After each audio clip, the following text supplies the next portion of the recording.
on my mission, I'ma roll with what I'm giving. Got some ambition, this new edition, filling positions.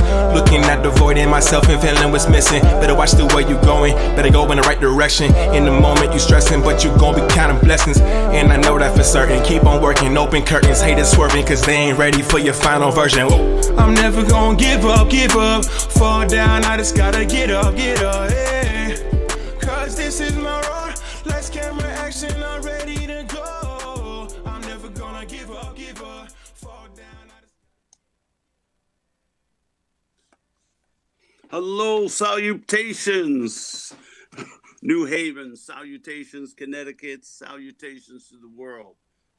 We've got a show today where we're going to talk about low reading scores of Black and brown children in Manchester, in Connecticut, and across the room, the world, right? But anyway, I'm going to start by introducing our colleagues in the list that I have. So we have Randy Watson, who is a member of Moral Mondays and part of Black Veterans Group in Connecticut. And I'm going to come to him first, and Rhonda Philbert, who is retired now from the Manchester Public Schools. And then I'll go to Robert Codall and Diane Cleary. And what will happen is I will ask each of you to introduce yourself quickly and give us your passion, and then we'll start right on the show. Randy, you're up, sir. Yes, my name is Randy Watson. I'm a 50-year veteran in Manchester, Connecticut. And I think the reason why I'm here today, because I'm here to talk about the low test scores and also the school to prison pipeline pertaining to the low test scores. So that's what my passion is about, seeing that I'm also a grandfather with three grandkids that's in the system. So what I want to say is, everybody, when they read the data, they read it differently. Some people just read it to see if their kids is passing. I normally read it to see if the Black and brown kids are on the same level as the white kids, in which clearly that they're not. So I'm a little disturbed still over the reading scores of the kids, not only in Manchester, but across America, because Dr. Jawanza Kunjuful says, if you can't read on an 8th grade level, then we're failing. And that's where the school to prison pipeline come in at. Rather than teach the kids how to read, we're building more prisons. So that's why I'm here today, Jesse. Thank you, Randy. And then somehow it's hard for me to believe that you said you were the grandfather of 3. Yes. We're gonna have to check that out. All right, Rhonda, you and I are old friends, and yeah. Tell us about yourself. Yeah, so good morning. So I am newly retired from Manchester Public Schools. As a matter of fact, I retired this past June. But I'm retired from the school district, but I am not retired from equity work. And equity work is my passion. And where that becomes evident, even though I was an educator in Manchester Public Schools, for 27 years, I was also an educator in general for 38 years. However, my passion is evident because I opened or started my own business where it's called Multiple Perspectives, where I will facilitate DEI and belonging DEIB trainings and consultations. So my work still continues. They haven't put me out to the barn yet. And I'm also the president of the African American and Black Affairs Council in town. So my work continues. So all my passion. And I want to say thank you for having me on today. We love you. Been a guest before. We love having you here, Rhonda. And now we'll go to Robert Codall. Dr. Codall, could you tell us a little bit about yourself? Sure. Robert Codall, recently finished my PhD at University of Connecticut. So shout out to University of Connecticut. And I've been working with families, educators, also students in Hartford and other cities, sort of confronting different types of inequity, ways that they face it. And that's part of my research and part of my work. And I've been doing that for quite a while after teaching up in Bloomfield, Connecticut. And, I'm just here to talk about, what folks are saying about what does inequity look like for in their space, in the place that they are right now. What is, how do they understand that? And just thinking about like what we're looking ahead. I big shout out to now she's passed, but Diane Kaplan DeVries, who I worked with and had a lot of conversations with, who was part of the CJEF case, the Connecticut Coalition of Justice Education Funding case. That sort of, we can talk more about that, but seeing where do we go from here, right? So that's why I'm here today. Thank you for having me. Definitely. And Diane? Hi, good morning. Good morning. Thanks for having me. Dr. Diane Click here. A pleasure to be here. My passion is and continues to be to do whatever it takes to eradicate racism, system-wide, through a systems approach. And my commitment is to help people recognize and see that who they are personally informs what they do operationally. And so I think we have to get into the hearts and minds of the educators, because we have to begin to change mindsets. There's no issues running a building, right? That's what we do well. We run it well operationally, but then it falls apart because who we are informs what we do and how we execute those policies. And so I think it's so important that we think personally first, so that we can adjust operationally and do right by all of our students.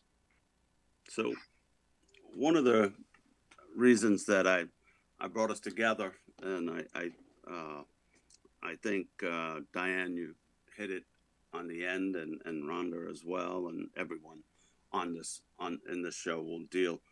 To me, this is racism 101. It's been going on for over 170 years in America. Black and brown children, immigrants, special education children, poor children have always gotten less. It's actually $23 billion less per year.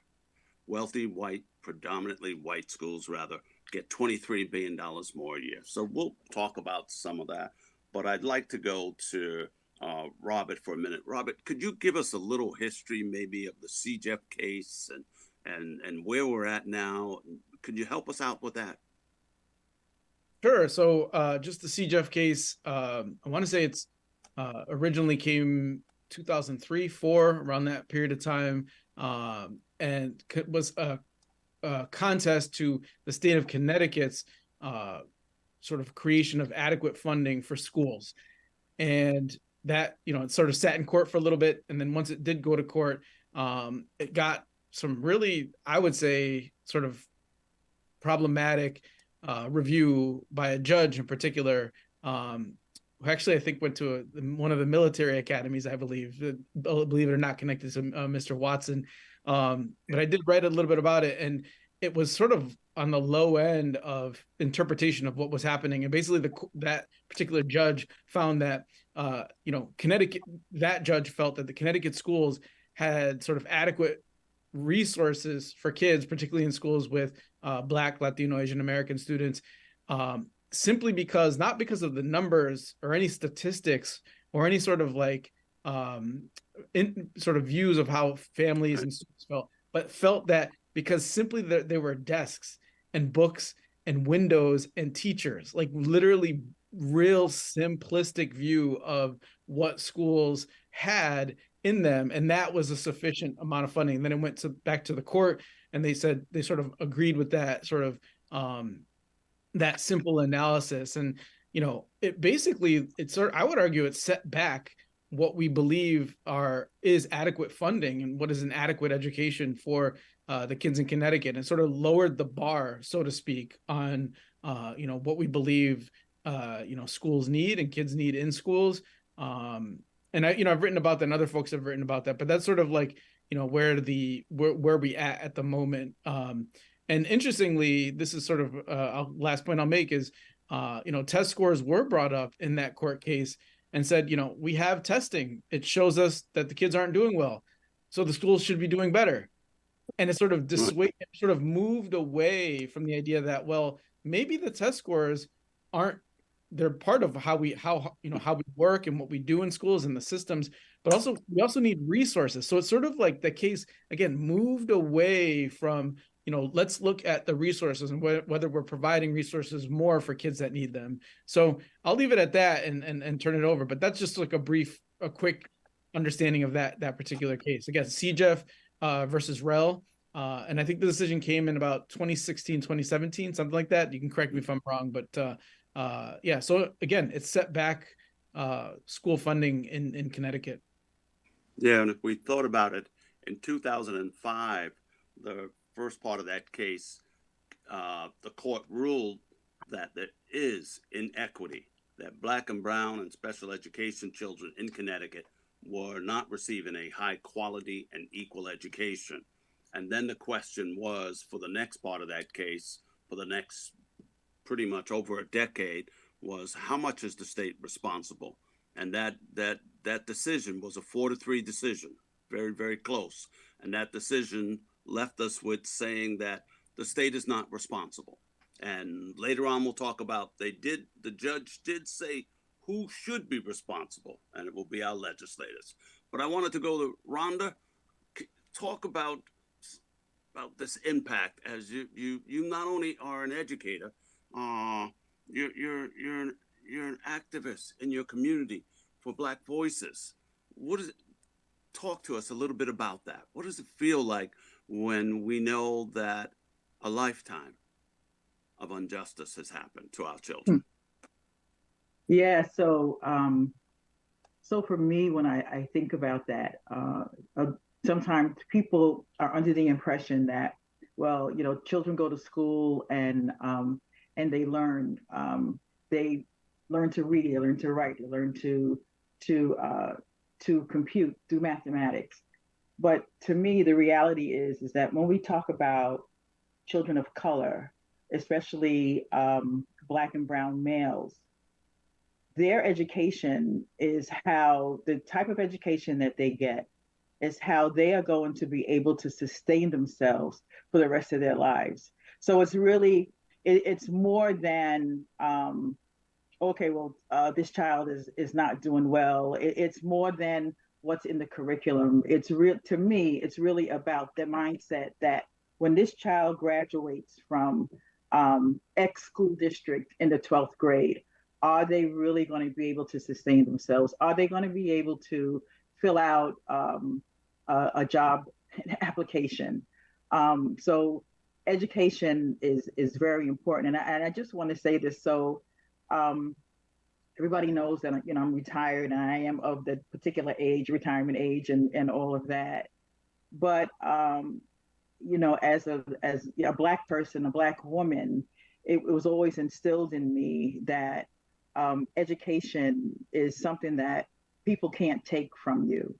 Education is something that will help you to move along in your life. So when I think of what's happening now, Randy often talks about the data in Manchester as far as reading goes. When I think of that, to me, I see it as, this is really a crisis. Like, how come, what's being done about it? And not only, and I'm not just saying that it's happening in Manchester, it's happening across the country, but what are those who have the power to really make a difference? And Jesse, I totally agree with you in terms of the legislators, and then of course the money that it will cost to back legislation. How do they see this? And it's, to me, it saddens me to know that people feel like Dr. Cotto just talked about when he said, well, it's adequate. They have books, they have teachers, they have a classroom, and there are windows. When I hear that, it saddens me, because education is so much more important than that. So that's my my opinion about what in terms of the question, Jesse. That's my response to that question.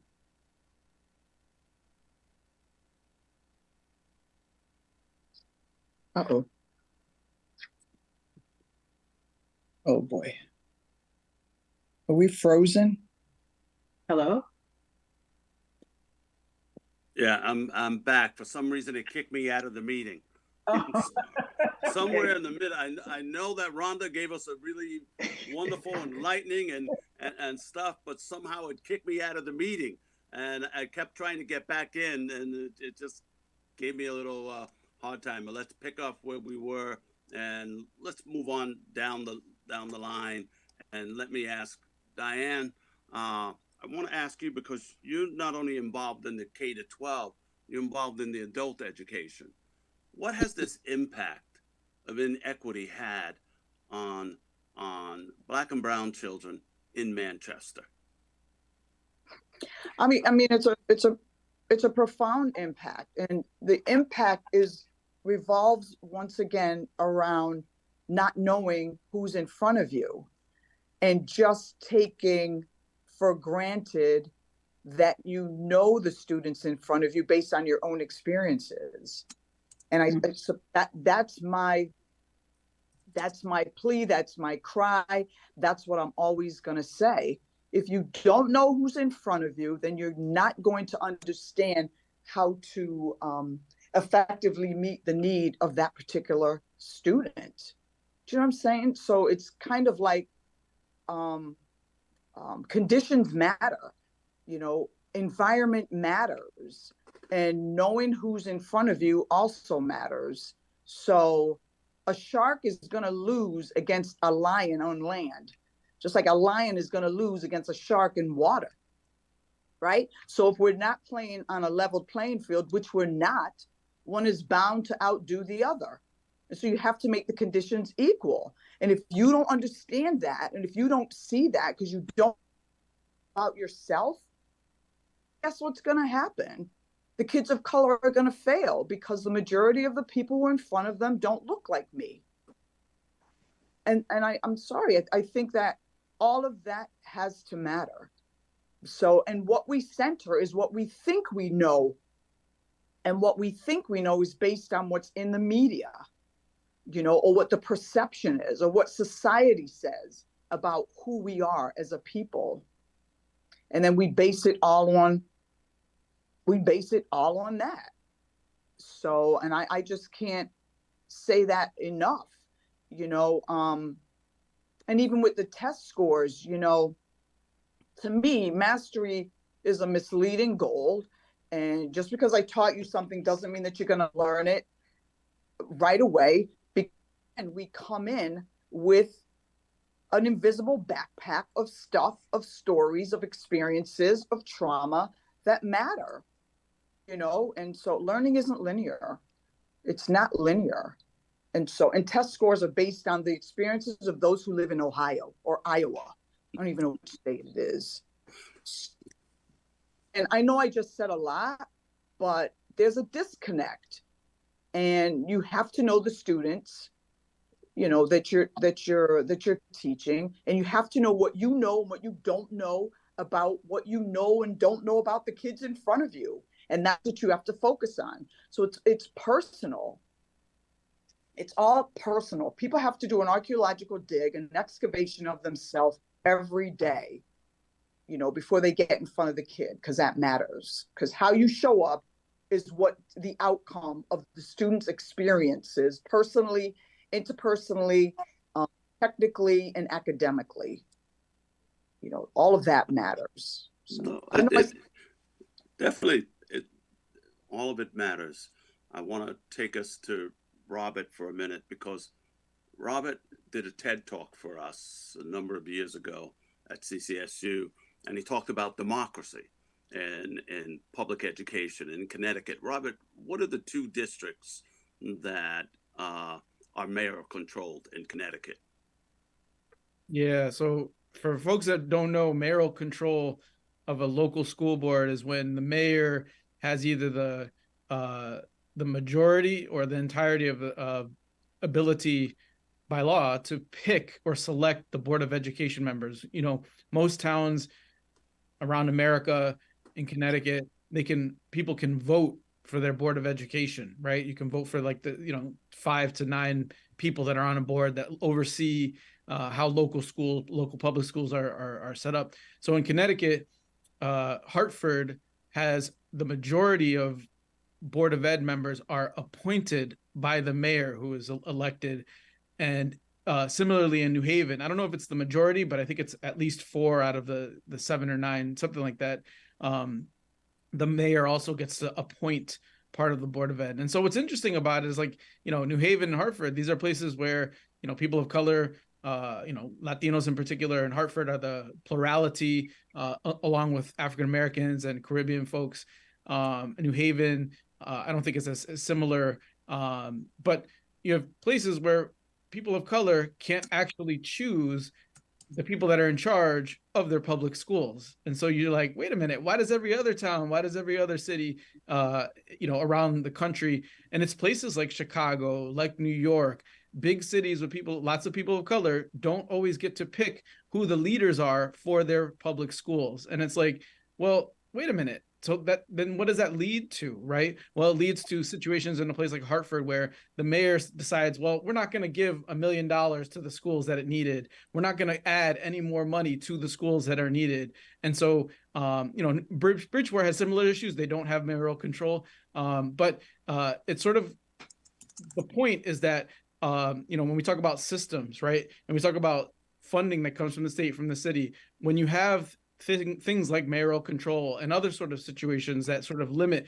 public access and sort of control over things like public schools, then you start to go down a path where people don't have a say, right? We always think, oh, well, public schools, people have a say in what gets taught, what gets, the books that are on the shelf, and so on and so forth. And that's not always the case. And I think it's important to look at these examples, and why are there specific examples like Chicago, New York, Hartford, where the people actually don't get. And I was, just to be my positionality, I was an elected person on the Hartford Board of Ed with the mayoral control, mayoral appointed majority of the board. So I sort of had a front row seat to how the mayors can control the school board, right? And so what you can see, and I'll pitch my own research later on, is, well, why is the mayor of a town or even a governor pushing more for, like, let's say, downtown development? Why are we making a new stadium? Why are we making a new building for luxury apartments and condos? But the schools don't have what they need, and they're not being fixed, and they're not being, the teachers aren't getting the compensation that they need to stick with the district, or the kids may not have the paraprofessional that they need, and so on and so forth. So it's sort of like, this top-down sort of look as to why we have some of these inequities, and then why they continue as well. We got to look at those structures, right? So I'll turn it over. I've talked enough, but I'll turn it over to folks that are in the classroom and working with families. It's important to know that there's no district of a majority white community where the mayor controls the board. Right. That's important. That's not just in Connecticut. That's nationwide. We have this issue across the country. So I just wanted to bring that up because Robert's right. Mayors decide. So if they increase funding for our schools, then they might have to increase property taxes. Increase in property taxes may very well get them unelected.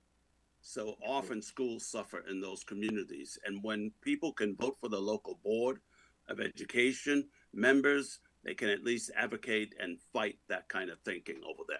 But I'm going to come back to Randy for a moment, because Randy, as a grandfather. Yes.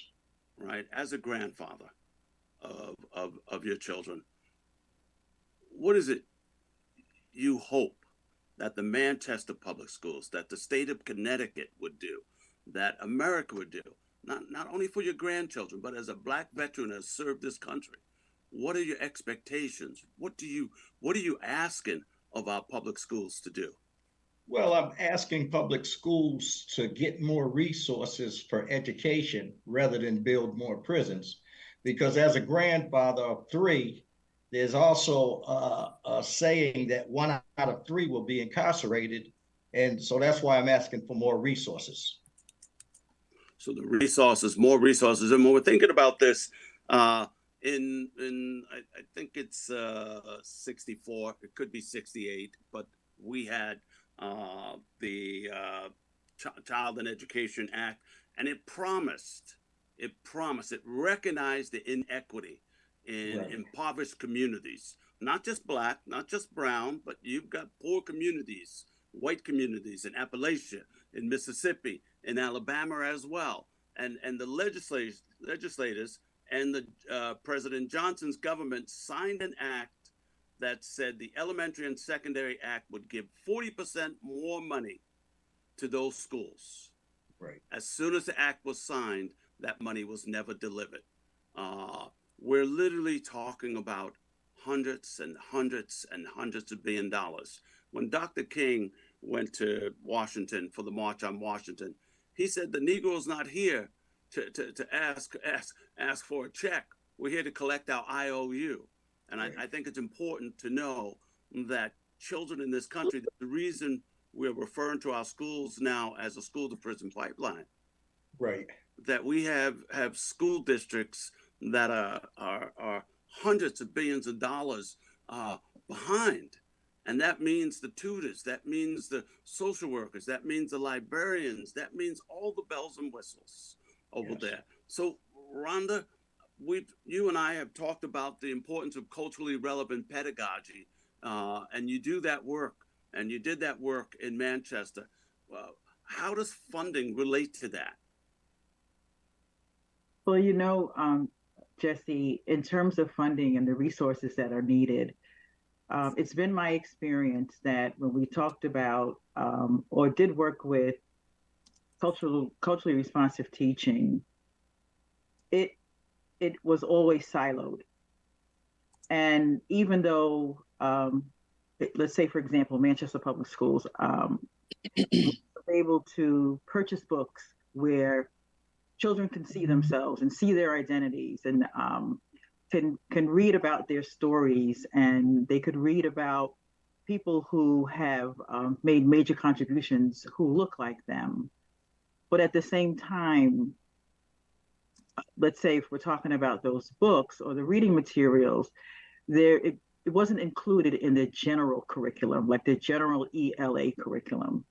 And for me, when we talk about resources, and we talk about maybe some of what we hope is that if we could take those books and add them to the general curriculum, where when you talk about culturally responsive teaching, where it happens every day as a matter of fact, and where it comes naturally to educators, white educators, then I think that would be wonderful, because when I think about culturally responsive teaching, I think that for a long time when children read books, their identities, as far as children of color are concerned, were historically excluded. And at this particular point in time, even though there are many books available now, and children are being exposed to those stories and those books, but at the same time, it's kind of like, or it is the work that we do over there, but it's not so much included in the general work or the general curriculum, and of course that's obvious to children. It's like we're learning about it. Well, we're reading books over here about people that look like us. So why isn't that included in the general curriculum? Why isn't that included in the reading program, let's say? So I think that when we talk about culturally responsive teaching, that that we have to. I feel that we have, just in education in general, we have a moral imperative to do what's right by all kids, but especially those kids who have been excluded. Their identities basically have been excluded traditionally or historically.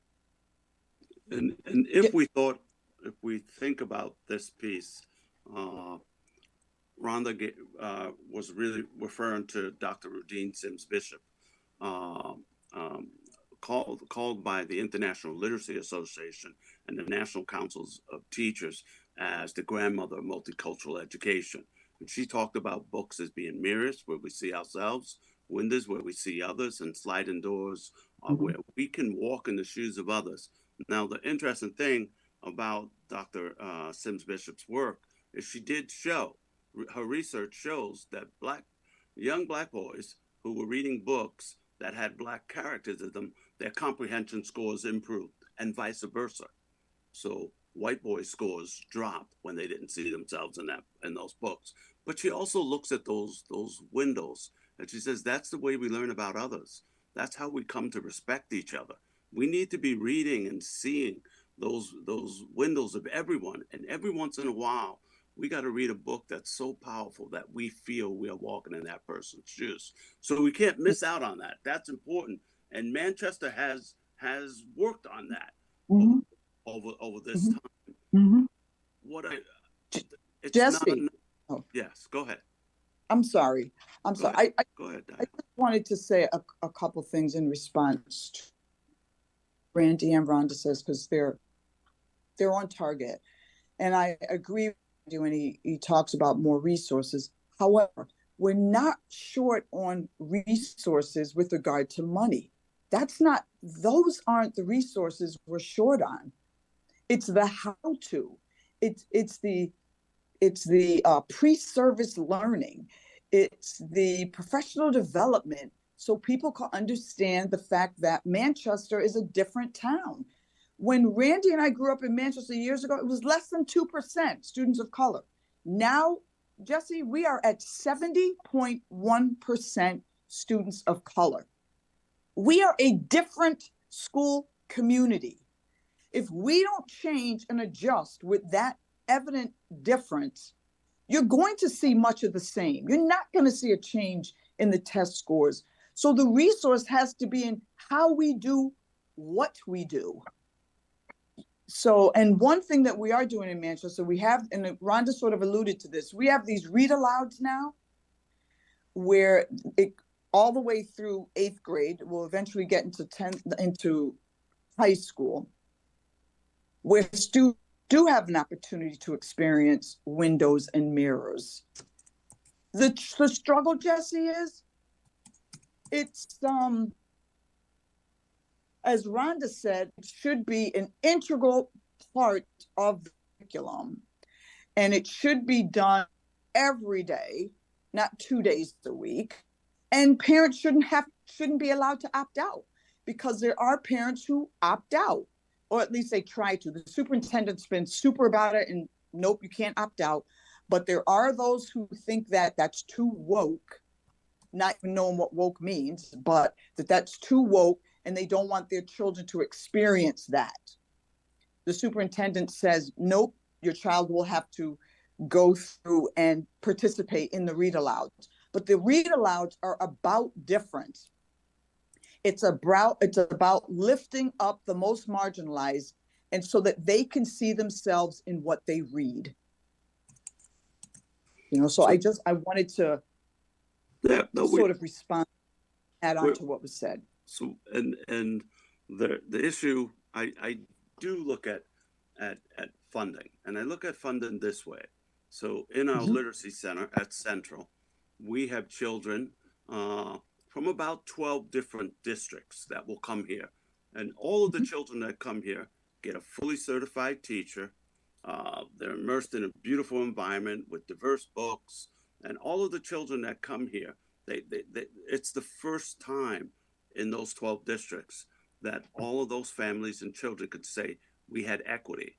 Because the difference when we're not looking at, when the students that come from Farmington, they have one-to-one tutoring, multiple ways. They have all kinds of services, counselors, educational psychologists. They don't wait years to get identified if they're having some special education issues. They get this right away. They have smaller class sizes. They have teachers' aides. So what I'm saying, Diane, that when I'm looking at New Britain, for a number of years, they didn't even have reading teachers any longer. Now they just brought them back. My students in Hartford, you're not a reading intervention teacher if you're teaching 27 students in one room.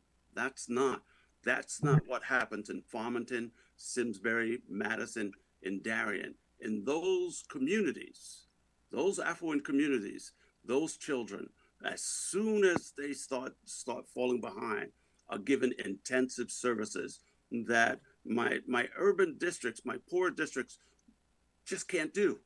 And that's what I'm talking about. The federal government promised. They understood this. In the 60s, they understood this, that they needed to increase funding to priority schools. It's the same thing. I was at the European Reading Conference talking about this issue.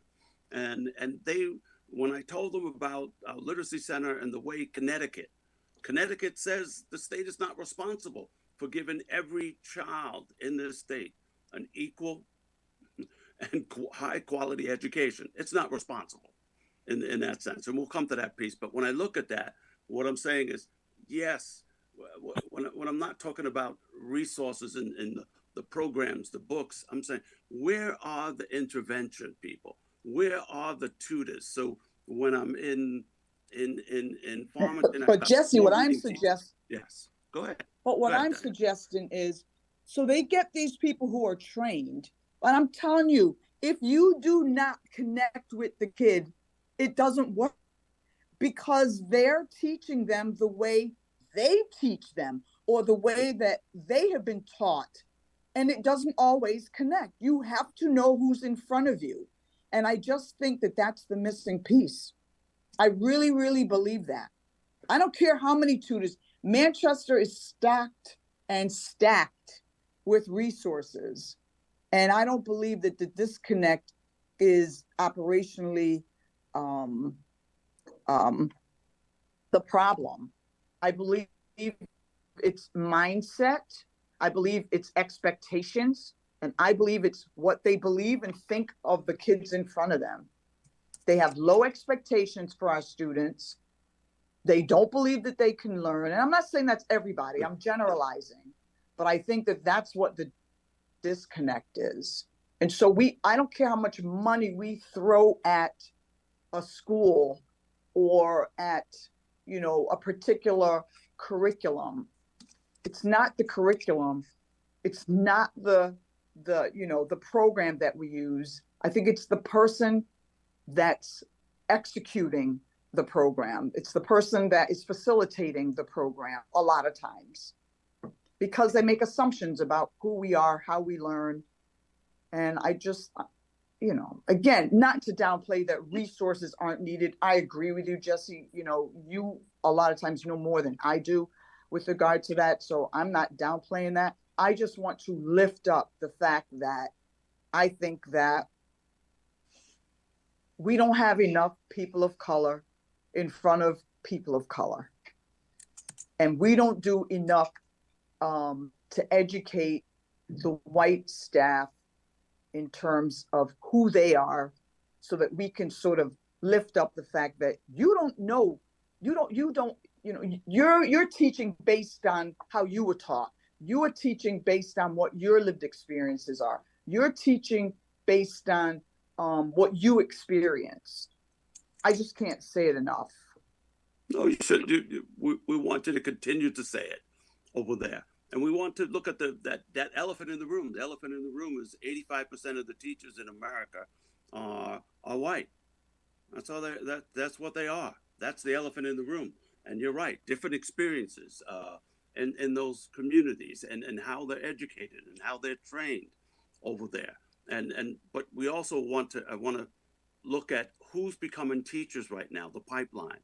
So I can tell you that schools of education across the country are down in people entering into our profession, down anywhere from 25 to 50%.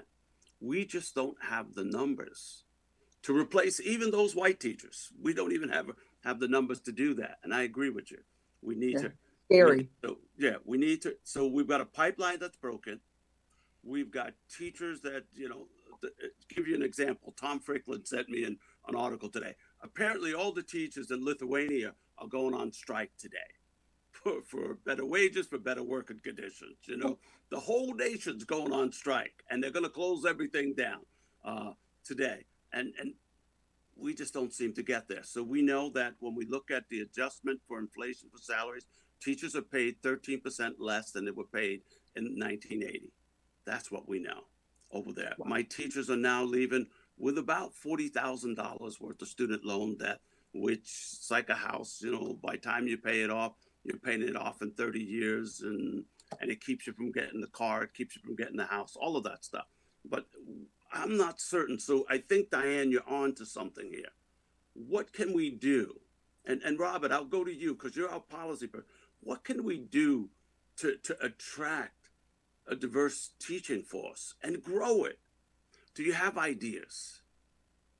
Well, I mean, so I was going to say, you know, what Rhonda and Diane are talking about, you know, whether it be, I think I just wanted to throw out there that I think it's fantastic that we're talking about like different levels of things, and, you know, moving forward, just thinking about how they interact, I think is like real critical work to think about, you know. So in other words, yeah, it's about how we're teaching kids and what we're experiences we're bringing in the classroom, and then sort of also connecting that to, you know, also the resource. I think that interaction of the levels of things, right? Like, I think is super important, because some of my research, you know, you'd mentioned, you know, how do we bring, you know, teachers of color into the mix? Well, part of my research looks at, well, why are folks leaving? And so to give an example of what's happened, let's look at Simpson Waverly, which I looked at as part of my research. Simpson Waverly was a neighborhood school in Hartford, Connecticut. It had won a blue ribbon many years ago, had a black principal, James Thompson, I believe was his name. He went up to Bloomfield to become superintendent, and you know, test scores had improved over his time period that it was there, and it had the highest percentage of black teachers in all of Hartford, Connecticut. Actually, I think it was the state of Connecticut as well. It was about 50% black teachers. So, I mean, I don't know. I knew some of the teachers that were there. I didn't know all of them, but I knew many of them. They knew the kids, they knew the neighborhood, they knew the people. They brought things to the table that connected with the community in the kids that were there and the families as well. When I looked at, so then what happened? Well, under mayoral control, under a situation in which resources were being shifted to redevelopment in Hartford, Connecticut, that school was targeted to be permanently closed, the building to be permanently closed. So not enough resources from the state, fewer resources from the city of Connecticut, from the mayoral administration, and said, we're going to close that school. Wait, you're going to close the school with almost the highest percentage of black teachers that connect with the communities that are here? And maybe it didn't have sufficient resources at the time, but it's like, what are we doing here, right? Start to connect. Well, we may have limited resources, but we're going to close this school with, you know, 50% black kids, about 50% Latinos, 50% black teachers. And you start to think about, let's connect. What are we doing here? Is that the way of how we, if I'm a young person, as a person of color that's saying, I'm going to teach, am I going to want to teach in that district? Am I going to want to teach in these places under the people that control these schools, right? Or am I going to go somewhere else where I can get paid more, have a smaller class size, maybe work with people that, students of color and families of color? Maybe I'll go to Manchester, maybe I'll go to Glastonbury, maybe I'll go to East Hartford, maybe I'll go to Windsor or Bloomfield, but maybe this isn't the place for me. And so that's the sort of thing, you know, that sort of looking at the context of the ecology of what's happening in different cities and in different places.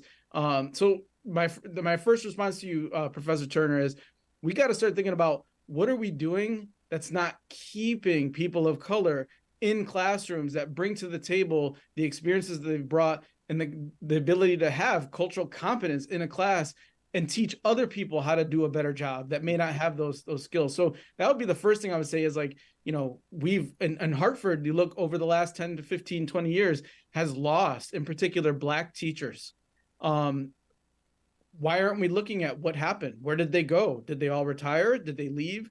Did they not make enough money? So, you know, that's sort of, I look at that level of, like, you know, the district level, the state level. And not only is it that we're not bringing in people, we've lost people, and we've done it in ways that are, you know, we closed schools permanently. So people left, right? Or they retired. So that's one thing. But then moving forward, and I'll turn it over to other folks because maybe they have, you know, other ideas. But, you know, thinking about policy, you know, we're at a position where places like Hartford are saying, we're going to bring in more teachers from Puerto Rico. We're going to bring in teachers from the Caribbean, Jamaica, to help staff our classrooms. I don't have any problems with that necessarily. It's actually a replay of stuff we've done before in the last couple of decades. But you start to think about, well, why aren't we doing more to grow our own? We have a grow our own program. We have grow our own programs where we say, we have young people in the community that know our communities, that grew up here, that can become teachers in our communities, right? Kids that are Latino, that are Puerto Rican, they're Caribbean, they're African American. Why aren't we doing more about that? There are some programs, and I'll leave it at that. But those pipeline programs, there's some success that people have noted about that stuff. Why aren't we doing more of that, right? But then again, it connects last to if I'm a young person and I'm an African American, I'm a Latino person that goes to college, and I'm looking at what is my career path, and I look at teachers that are struggling with big classes, not making enough money, have to pay more for healthcare, where the status of being a teacher in my community isn't what it used to be anymore. And so am I going to want to go into that path as a career? Maybe, maybe not. Maybe I'll pick something else that provides more funding, that has better resources. So, I'm just trying to, put it out there for people to think about as we're sort of looking forward. So I'll turn it over to Randy and Diane and Rhonda, which may have, their perspectives on this. So let me shift this for a moment, because we know that when children are taught by teachers that look like them, they do better. Not only them, the other children do better. So the research is clear. If children have one black teacher, just one black teacher, black students' chances of going to college and succeeding in college improve, but so do white students. So we get that. So I want to shift to when we talked a little bit about the CJEP case and that 4-3 decision that I consider threw out children under the bus in the state of Connecticut, because it would have forced school districts to rethink about what they would do. It would have forced the state to support them with resources and training, and all kinds of things could have happened. We had an opportunity to make a difference, and 4 out of 7 justices threw out children under the bus. But they did say this one thing in their defense. They said, this is not a court fix. This needs to be a legislative fix. So we've been talking about this for a long time. Rhonda, Diane, Robert, we've been talking about it for a long time. So what I'm wondering is, don't we need a legislative movement? Don't we need to have it was a $2 billion surplus. If there was ever a chance to remake our schools, we had it this year, and they didn't do that. So I want to ask, I'll begin with Randy. Are you willing to join the fight to make a movement, to move that legislature to start making the changes we're talking about today? Not only fund them, but make the changes that Diane was talking about in retraining teachers, training them better. Randy, are you ready to join us? Most definitely. Yeah, you're the Moral Mondays guy. You're the Black Lives Matter. You and I have been on that line. Rhonda. Most definitely. And everything that Rhonda, Diane, and Robert said was definitely facts, and I'm definitely ready to join you. All right, because I'm going to start. I'm going to tell us we got to start marching. Yes, Rhonda, sir. Are you ready to join us for a legislative fight, a movement? Yes. Whatever. Oh. I'll be there. I'll definitely walk the miles, and if there's anything that you want me to say, just let me know. I'll be there, because this is really important. Because as I said before, we're talking about education for all kids, but especially those children who have been excluded, or those children who are struggling. But in the meantime, their education is the only thing they have that will sustain them. So absolutely, Dr. Turner, I will be there. All right, because I'm getting ready. I'm going to Bishop Selder's. I'm going to AFT. I'm going to CEA. I'm ready to rock the house with this. Robert, are you ready? Robert's over at Trinity. You can get a couple of students, and they can walk with us. Are you ready to join us? I'll be there. And I also say, one thing that, listening to Randy and Rhonda and Diane, the voices that and the experiences that you bring, they're not out there. And I feel like, I encourage you to write more. If you do stuff, send it over to me, and I'll share it on Facebook and Twitter, write more about what you're saying, because I feel like these are sort of areas that we're not really exploring. So I would say I'm going to walk, and I'm going to, go along and be there with other folks as well, to sort of share what your experiences are, so people can understand a little bit better about what is going on. And you've got some good students over there. Diane, you've always been marching. Oh, for sure. I'll be there. I will definitely be there, because I just, look at what's going on even in New York, how they now they're eliminating the Lucy Calkins program. And to me, I'm not saying that she was perfect. She wasn't. She did not integrate cultural competence into her work. But it's not about the program. It's not about the curriculum. That's not the only issue here. The issue is those in front of the curriculum. They keep blaming the kids. It's like we're trying to fix the kids. So yes, I absolutely want to be on the floor, and I want to be outside marching to let people know, stop blaming the kids. You get the kids you get, and you don't get upset. It's about those in front of the kids, So, Yep. And I'm tired of hearing, they want to be heroes and try to fix the kids. The kids aren't the problem. They are who they are. We have to adjust based on what they need. Right now, I'm seeing the core group of revolutionaries for a movement to bring equity and justice to our public schools. And we got Robert Koto's got that Trinity Action Lab, Research Action Lab over there. We should be able to do that. And it was interesting that Diane mentioned Lucy Calkins and the reading writing workshop. Now we got the science of reading. I'm going to tell you something. We've been throwing silver bullets at this problem for over 100 years. And in over 100 years, none of it has changed. So I'm not excited about a science of reading. I'm not excited about all those programs. I want different training. I want to reemerge in a new kind of teaching force. And we definitely we've got to diversify that force out there. But it really requires, I say, we can't let one governor, one legislator in that house over there on, at the down in Hartford at the Capitol, be able to go to sleep at night and claim they've been good and friends and custodians of education if they can't support equity for all. Schools need resources. And not only the resources in terms of curriculums and books, they need resources and training. And I can't see how we are not offering every black and brown student who wants to teach in our public schools a free college education. I can't see how we're not doing that. So let's do the move. Let's fight the battle. Let me see how much time we got. We're getting close. 30 seconds each for everyone. Last movement. We're all in this fight. I'm going to call us together. Robert and I are going to go chase down Bishop Selders, and we're going to chase down April 4th for the day at the Capitol. Okay? And I'm going to walk 12 miles from Central to Hartford because this is the first school of education in the state. I'll do it, and maybe I'll make Robert walk with me. All right, 30 seconds each. We'll start with Randy.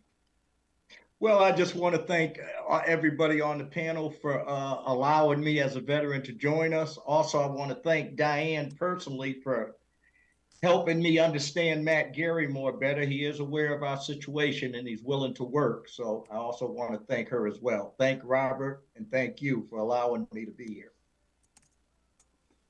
Perfect. Rhonda?